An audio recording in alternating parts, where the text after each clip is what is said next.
শেরেবাংলা আবুল কাশেম ফজলুল হক একজন বাঙালি রাজনীতিবিদ। বিংশ শতাব্দীর প্রথমার্ধে বাঙালি কূটনৈতিক হিসেবে বেশ পরিচিত ছিলেন। রাজনৈতিক মহল এবং সাধারণ মানুষের নিকট শেরেবাংলা এবং হক সাহেব নামের পরিচিত ছিলেন। তিনি রাজনৈতিক অনেক পদে অধিষ্ঠান করেছেন, তার মধ্যে কলকাতা মেয়র, অবিভক্ত বাংলার প্রধানমন্ত্রী, পূর্ব পাকিস্তানের প্রধানমন্ত্রী, পাকিস্তানের স্বরাষ্ট্রমন্ত্রী, পূর্ব পাকিস্তানের গভর্নর অন্যতম। যুক্তফ্রন্ট গঠনের প্রধান নেতাদের মধ্যে তিনি অন্যতম। একে ফজলুল হক 1873 সালে 26 অক্টোবর বরিশাল জেলার রাজাপুর থানার সাথুরিয়া গ্রামে মামার বাড়িতে জন্মগ্রহণ করেন। তিনি কাজী মোহাম্মদ ওয়াজেদ এবং সাইদুন্নেসা খাতুনের একমাত্র পুত্র ছিলেন। একে ফজলুল হকের প্রাথমিক শিক্ষা বাড়িতেই শুরু হয়। পরে তিনি গ্রাম্য পাঠশালায় ভর্তি হয়েছিলেন। গৃহশিক্ষকের কাছে তিনি আরবি, ফার্সি এবং বাংলা ভাষা শিক্ষালাভ করেন। 1881 সালে তিনি বরিশাল জেলা স্কুলে 3য় শ্রেণীতে ভর্তি হন। 1886 সালে 8ম শ্রেণীতে তিনি বৃত্তি লাভ করেন এবং 1889 সালে ফজলুল হক প্রবেশিকা পরীক্ষায় তৎকালীন ঢাকা বিভাগে মুসলমানদের মধ্যে প্রথম স্থান দখল করেন। ফজলুল হক তার প্রথম স্মৃতিশক্তির কারণে শিক্ষকদের খুবই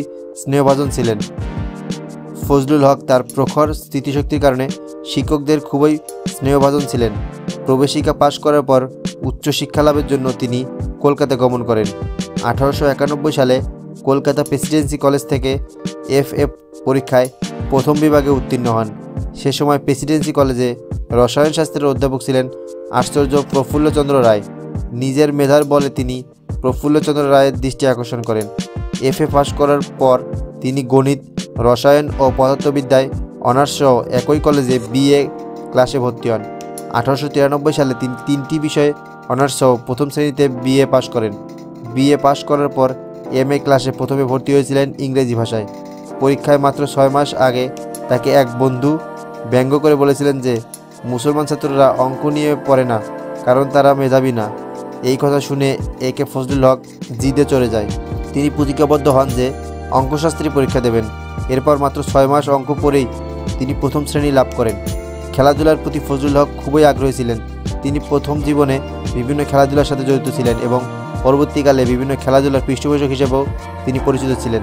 তিনি মোহামেডান ফুটবল ক্লাবের প্রতিষ্ঠাতার সময় থেকে এর সাথে জড়িত ছিলেন। এছাড়াও তিনি দাবা, সাঁতার সহ বিভিন্ন খেলা পছন্দ করতেন। পরিবার ও পরিজন। একে ফজলুল হকের পূর্বপুরুষ 18 শতকে ভারতের ভাগলপুর হতে পটুয়াখালী জেলার বাউফল থানার বিলবিলাস গ্রামে বসতি স্থাপন করেন। এই বংশের কাজী মুর্তজা একজন সম্ভ্রান্ত ব্যক্তি ছিলেন। তার পুত্র কাজী মোহাম্মদ আমিন। কাজী মোহাম্মদ আমিনের পুত্র মোহাম্মদ আকরাম আলী বরিশাল কোর্টে আইন ব্যবসা করতেন। তার 2 পুত্র কাজী মোহাম্মদ ওয়াজেদ, আরেকজন হচ্ছে কাজী আব্দুল কাদের ও 5 কন্যা। কাজী মোহাম্মদ ওয়াজেদের একমাত্র পুত্র ছিলেন একে ফজলুল হক। কাজী মোহাম্মদ ওয়াজেদ 1843 সালে চাখালে জন্মগ্রহণ করেন। একে ফজলুল হক MA পাশ করার পর দাম্পত্য জীবনে প্রবেশ করেন। এ সময় নবাব আব্দুল লতিফ CIE এর পৈত্রী খুরশিদ ভালাব বেগমের সাথে তার বিয়ে হয়। খুরশিদ ভালাব বেগম 2টি কন্যা সন্তানের জন্ম দেন।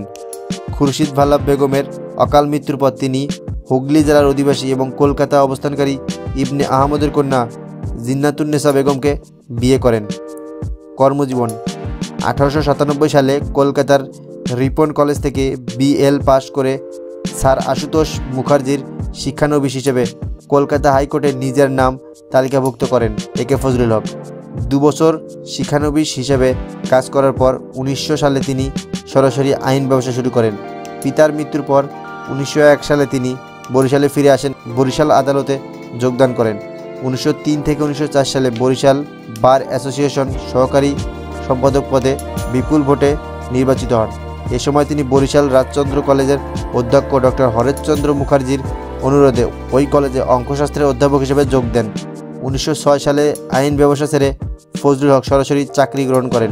পূর্ব বাংলার গভর্নর ব্যামফিল্ড ফুলার তাকে ডেকে সম্মানের সাথে ডেপুটি ম্যাজিস্ট্রেট হিসেবে নিয়োগ দেন। সরকারি চাকরিতে তিনি কিছুদিন ঢাকা ও ময়মনসিংহে কাজ করেন। এরপর তাকে জামালপুর মহকুমায় SDO হিসেবে নিযুক্ত করা হয়। সাহিত্য, শিল্প ও সংস্কৃতি। শিল্প সাহিত্যের সাথে একে ফজলুল হকের সান্নিধ্য ঘটে বরিশালে। কিশোর কিশোরীদের জন্য এ সময় তিনি নিজের সম্পাদনায় বালক নামে একটি পত্রিকা প্রকাশ করেন। এর কিছুদিন পর তিনি ভারত সুনহ নামে যুগ্ম সম্পাদনায় আরও একটি সাপ্তাহিক পত্রিকা প্রকাশ করেন। এ সময় কলকাতা থেকে প্রকাশিত নবযুগ নামক পত্রিকার সম্পাদক ছিলেন বিদ্রোহী কবি কাজী নজরুল ইসলাম। প্রখ্যাত বামপন্থী রাজনীতিবিদ কমরেড মুজাফফর আহমেদের প্রস্তাবে একে ফজলুল হক নবযুগের প্রকাশনাতে সাহায্য করতে সমর্থ হন। নজরুলের আগুন ঝরানো লেখার কারণে নবযুগ হু হু করে বিক্রি হতে লাগলো। কলকাতা হাইকোর্টের ইংরেজ বিচারপতি টিউনন ফজলুল হক সাহেবকে নিজের খাস কামরায় ডেকে নিয়ে ব্রিটিশ সরকার বিরোধী লেখার জন্য হুঁশিয়ারি করে দেন, কিন্তু ফজলুল হক ভয় না পেয়ে টিউনের কাছ থেকে ফিরে নজরুলকে খবর দিয়ে বলেন, আরও গরম লিখে দাও, ইংরেজ সাহেবদের টনক নড়িয়ে দাও। নজরুলের লেখা চলতে থাকলে একসময় ব্রিটিশ সরকার নবযুগ পত্রিকার জামানত বাজেয়াপ্ত করে এবং কাগজটি বন্ধ করে দেয়। হক সাহেবের চেষ্টায় আবার নবযুগ চালু হলেও তিক্ত বিরক্ত নজরুল নবযুগের কাজ ছেড়ে দেন। বরিশাল পৌরসভা নির্বাচন। বরিশাল পৌরসভার চেয়ারম্যান অশ্বিনী কুমার দত্ত একে ফজলুল হককে কমিশনার পদে প্রার্থী হওয়ার আহ্বান জানান। একে ফজলুল হক পৌরসভা ও জেলা বোর্ডের নির্বাচনে প্রতিদ্বন্দ্বিতা করেন এবং বিপুল ভোটের ব্যবধানে সদস্য নির্বাচিত হন। এর মাধ্যমে একে ফজলুল হকের রাজনৈতিক জীবনের সূত্রপাত। নিখিল ভারত মুসলিম লীগ। 1905 সালে বঙ্গভঙ্গ নিয়ে বাংলার জনগণ বিভক্ত হয়ে পড়লে নবাব শাহ সলিমুল্লাহ উপলব্ধি করেন মুসলমানদের স্বার্থ রক্ষার জন্য একটি সংগঠন দরকার। এই চিন্তা থেকে 1906 সালে 30 ডিসেম্বর নবাব সলিমুল্লাহ ঢাকায় all India Muslim education conference আহ্বান করেন। এ সম্মেলনে একটি কমিটি গঠন করা হয়। কমিটির সভাপতি ছিলেন নবাব সলিমুল্লাহ নিজে এবং যুগ্ম সচিব হিসেবে দায়িত্ব লাভ করেন নবাব ভিকারুল মুলক ও আবুল কাশেম ফজলুল হক। সম্মেলনটি অনুষ্ঠিত হয়েছিল ঢাকার আহসান মঞ্জিলে। এই কনফারেন্সে নবাব সলিমুল্লাহ নিখিল ভারত মুসলিম লীগ নামে রাজনৈতিক দল গঠনের প্রস্তাব পেশ করেন এবং সেই প্রস্তাব সর্বসম্মতিক্রমে গৃহীত হয়। অবশেষে 1906 সালে মুসলিম লীগের সূত্রপাত ঘটে। নিখিল ভারত কংগ্রেস। 1914 সালে ফজলুল হক নিখিল ভারত কংগ্রেস দলে যোগ দেন। একই সঙ্গে তিনি মুসলিম লীগ ও কংগ্রেস দলের নেতা হয়ে ওঠেন। 1918-এ তিনি ভারতীয় জাতীয় কংগ্রেসের সেক্রেটারি জেনারেল নির্বাচিত হন। খেলাফত আন্দোলন। একে ফজলুল হক খেলাফত আন্দোলনে অংশগ্রহণ করেন। প্রথম বিশ্বযুদ্ধের পর খেলাফত আন্দোলনের সূত্রপাত ঘটে। একে ফজলুল হক নিখিল ভারত খেলাফত কমিটির সম্পাদক হিসেবে দায়িত্ব পালন করেন। বাংলার শিক্ষামন্ত্রী। 1922 সালে মহাত্মা গান্ধীর অসহযোগ আন্দোলন প্রত্যাহার করে নিলে একে ফজলুল হক খুলনা উপনির্বাচনে প্রতিদ্বন্দ্বিতা করেন এবং নির্বাচিত হন। 1924 সালে খুলনা অঞ্চল থেকে তিনি পুনরায় আইন পরিষদের সদস্য নির্বাচিত হন এবং এ সময় বাংলার গভর্নর ছিলেন লিটন। তিনি ফজলুল হককে বাংলার শিক্ষা ও স্বাস্থ্যমন্ত্রী নিয়োগ করেন। 1923 সালে চিত্তরঞ্জন দাস ও মতিলাল নেহেরু এর নেতৃত্বে সংখ্যাগরিষ্ঠতা লাভ করেছিলেন স্বরাজ্য দল। এই দলের অন্যতম কর্মসূচি ছিল আইনসভায় নির্বাচিত হয়ে সরকারি নীতির বিরোধিতা সহ সরকারি বাজেট বা আয় ব্যয়ের প্রস্তাব প্রত্যাখ্যান করা। স্বরাজ্য পার্টি 1924 সালের বাজেটের প্রতি অনাস্থা জ্ঞাপন করে। এ সময় 1924 সালের 1 আগস্ট একে ফজলুল হক মন্ত্রীর পদ থেকে ইস্তফা দেন। বাংলার প্রধানমন্ত্রী হিসেবে একে ফজলুল হক বহু কর্মসূচি হাতে নিয়েছিলেন। শিক্ষাক্ষেত্রেই জোর দিয়েছিলেন বেশি। তার আমলে দরিদ্র কৃষকদের উপরে কর ধার্য না করে সারা বাংলায় প্রাথমিক শিক্ষা প্রবর্তন করা হয়। বিনা ক্ষতিপূরণে জমিদারি প্রথা উচ্ছেদ এর পদক্ষেপ তিনি গ্রহণ করেন। এর কার্যকারিতা পরীক্ষা করার জন্য ব্রিটিশ সরকার 1938 সালে ক্লাউড কমিশন গঠন করেন। 1938 সালের 18 আগস্ট বঙ্গীয় প্রজাস্বত্ব আইন সংশোধনী পাশ হয় এবং জমিদারদের লাগামহীন অত্যাচার চিরদিনের জন্য বন্ধ হয়। 1939 সালের বঙ্গীয় চাকরি নিয়োগ বিধি প্রবর্তন করে হোমমন্ত্রী পরিষদ মুসলমানদের জন্য শতকরা 50% চাকরি নির্দিষ্ট রাখার ব্যবস্থা করে। এ বছরেই চাষি খাতক আইন এর সংশোধনী এনে ঋণ সালিসি বোর্ডকে শক্তিশালী করা হয়। লাহোর প্রস্তাব। 1940 সালে 23 মার্চ লাহোরে অনুষ্ঠিত মুসলিম লীগের অধিবেশনে সভাপতি ছিলেন মোহাম্মদ আলী জিন্নাহ আর ঐতিহাসিক লাহোর প্রস্তাবের উপস্থাপক ছিলেন একে ফজলুল হক। এই লাহোর প্রস্তাবেই পাকিস্তান প্রস্তাব হিসেবে পরবর্তীকালে আখ্যায়িত হয়। মুসলিম লীগে যোগদান।